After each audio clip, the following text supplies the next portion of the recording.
ఇప్పటివరకు game changer నుంచి 2 పాటలు విడుదలయ్యాయి. ఈ రెండూ కూడా చార్ట్ బస్టర్ అయ్యాయి. జరిగిండి సాంగ్ లీక్ అవ్వగా అదే పాటను ముందుగా రిలీజ్ చేశారు. కాకపోతే లీక్ అయిన సాంగ్ అఫీషియల్గా రిలీజ్ చేసిన సాంగ్ సింగర్స్ వేరు.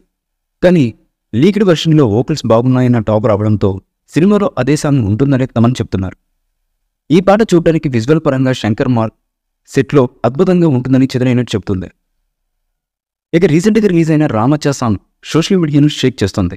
ఇప్పటికే యూట్యూబ్లో 50 మిలియన్స్కి పైగా వ్యూస్ని రాబట్టి సెన్సేషన్ క్రియేట్ చేస్తుంది ఈ పాట. ఈ పాటకు థియేటర్లో మోతం మోగిపోతుందని చెప్పాలి. ఇక ఇప్పుడు థాట్ సాంగ్ రిలీజ్కి సంబంధించి రెడీ అవుతున్నారు తమన్. అక్టోబర్లోనే ఈ సాంగ్ రానుంది. అయితే ఈసారి పక్కా మెలోడీ ఉంటుందని ఇప్పటికే తమన్ క్లారిటీ అయితే ఇచ్చారు. కానీ ఈ పాట చాలా స్పెషల్గా ఉంటుందన్నారు. ఈ సినిమాలో కేరా అద్వానీ, అంజలి హీరోయిన్లుగా నటిస్తున్నారు.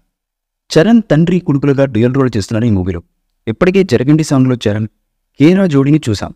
ఇప్పుడు థాట్ సింగిల్లో చరణ్ అంజలి జోడీని చూడబోతున్నాం. ఈ పాట చరణ్ అంజలిపై ఉంటుందని తెలుస్తోంది. ఈ సాంగ్ ఫ్లాష్ బ్యాక్ ఎపిసోడ్లో ఉంటుందని అంటున్నారు. అంటే భారతీయుడు సినిమాలో తెప్పనిల్లిపోయాక సాంగ్ టైంలో ఉంటుందా అనేది ఆసక్తికరంగా మారింది. ఇదే కనుక నిజమైతే గేమ్ చేంజర్తో శంకర్ సాలిడ్ బౌన్స్ బ్యాక్ ఇచ్చినట్టే. మరి ఈసారి శంకర్ తమన్ ఎలాంటి పాటలను రిలీజ్ చేస్తారో తెలియాలంటే ఇంకొన్ని రోజులు ఓపిక పట్టాల్సిందే. పొలిటికల్ కంటెంట్తో వస్తున్న ఈ సినిమాలో డ్యూయల్ రోల్లో రామ్ చరణ్ గారు చేస్తున్నారు. అందులో తండ్రి పాత్రకి జోడీగా అంజలి నటిస్తున్న విషయం మనకు తెలిసిందే. సినిమాకు కీలకం కానున్న ఆ పాత్రలకు సంబంధించిన ఫోటోలు సోషల్ మీడియాలో వైరల్ అయ్యాయి. సినిమాపై అంచనాలను విపరీతంగా పెంచేశాయి. ఇక తాజాగా ఈ సినిమాలో 3వ పాటపై విడుదల అప్డేట్ ఇచ్చారు మ్యూజిక్ డైరెక్టర్ తమన్ గారు.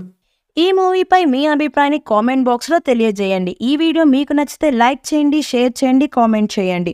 మరిన్ని అప్డేట్స్ కోసం మన ఛానల్ని సబ్స్క్రైబ్ చేయండి. అలాగే పక్కనే ఉన్న గంట సింబల్ని గట్టిగా కొట్టండి.